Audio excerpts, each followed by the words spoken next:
Hello students, इस video में हम बात करने वाले हैं फ्यूचर कंटिन्यूअस टेंस के बारे में। तो आइए जानते हैं फ्यूचर कंटिन्यूअस टेंस के बारे में, इसकी पहचान क्या है। इस टेंस के हिंदी वाक्यों के अंत में रहा होगा, रही होगी, रहे होंगे अथवा रहा होगा आदि शब्द आते हैं। अब हम बात करते हैं इसके अफर्मेटिव सेंटेंस के सेंटेंस स्ट्रक्चर के बारे में। इसका सेंटेंस स्ट्रक्चर इस प्रकार से होगा।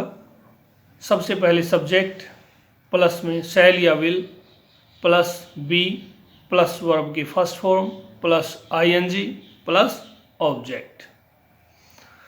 अब ध्यान देने वाली बात यह है कि यहाँ विल या शैल में से किस सब्जेक्ट के साथ कौन सी हेल्पिंग वर्ब लगाएंगे। तो आई और वी के साथ शैल, बाकी सभी सब्जेक्ट्स के साथ विल का प्रयोग होगा। आइए इसका एग्जाम्पल देखते हैं। कल इस वक्त मैं एक पत्र लिख रहा हूँगा। I shall be writing a letter at this time tomorrow. Next example, वे फिल्म देख रहे होंगे। वे के लिए इसमें आया दे और दे के साथ विल का प्रयोग। दे विल, उसके बाद बी, दे विल बी। अब देखना watch plus ING, watching the film, they will be watching the film. एक और एग्जाम्पल देखते हैं। अमन इस वक्त स्कूल जा रहा होगा। Aman will be going to school right now. आइए अब जानते हैं इस टेंस के नेगेटिव सेंटेंस का स्ट्रक्चर किस प्रकार से होगा। इसमें सबसे पहले होगा सब्जेक्ट प्लस विल या shall plus not plus be plus verb की first form plus ING plus object. मैं कल इस वक्त पत्र नहीं लिख रहा हूँगा। तो सबसे पहले सब्जेक्ट आई के साथ हेल्पिंग वर्ब शैल, उसके बाद not I shall not, be writing verb की फर्स्ट फॉर्म के साथ ING, a letter at this time tomorrow. Next example, वे फिल्म नहीं देख रहे होंगे।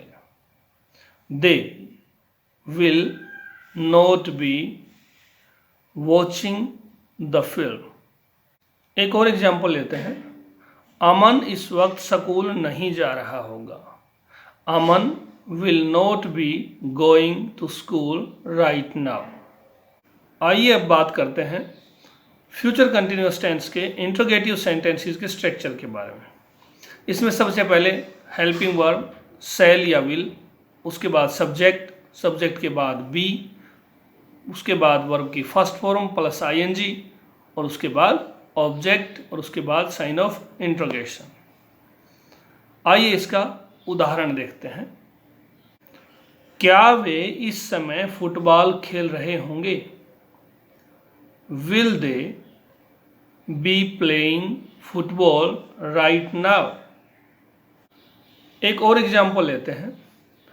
क्या अमन स्कूल जा रहा होगा। Will Aman be going to school. इसके अलावा इंट्रोगेटिव सेंटेंसेस WH वर्ड से भी शुरू हो सकता है।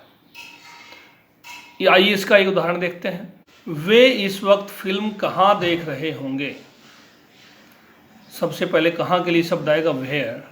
Where will they be watching the film at this time. अब बात करते हैं उन सेंटेंसेस के बारे में जो इंट्रोगेटिव भी हैं और नेगेटिव भी हैं। उनका सेंटेंस स्ट्रक्चर इस प्रकार से होगा। अगर सेंटेंस WH वर्ड से स्टार्ट हो रहा है तो सबसे पहले WH वर्ड, उसके बाद हेल्पिंग वर्ब, उसके बाद सब्जेक्ट, उसके बाद नोट, उसके बाद बी, उसके बाद वर्ब की फर्स्ट फॉर्म, उसके बाद आईएनजी और फिर ऑब्जेक्ट और सबसे लास्ट में साइन ऑफ इंट्रोगेशन। और अगर हेल्पिंग वर्ब से ही स्टार्ट हो रहा है सेंटेंस तो उसमें WH वर्ड की जगह सबसे पहले क्या आ जाएगा, हेल्पिंग वर्ब। आइए इसका एक एग्जाम्पल देखते हैं। क्या मैं कल इस समय पत्र नहीं लिख रहा हूँगा। सबसे पहले इसमें हेल्पिंग वर्ब आएगी शैल आई not be writing a letter at this time tomorrow। और अगर सेंटेंस WH वर्ड वाला हो तो उसका एक उदाहरण देखते हैं हम। ग्रैंडपा कब अखबार नहीं पढ़ रहे होंगे। When will grandpa not be reading the newspaper।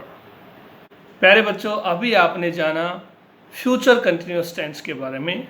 आशा है आपको समझ आया होगा।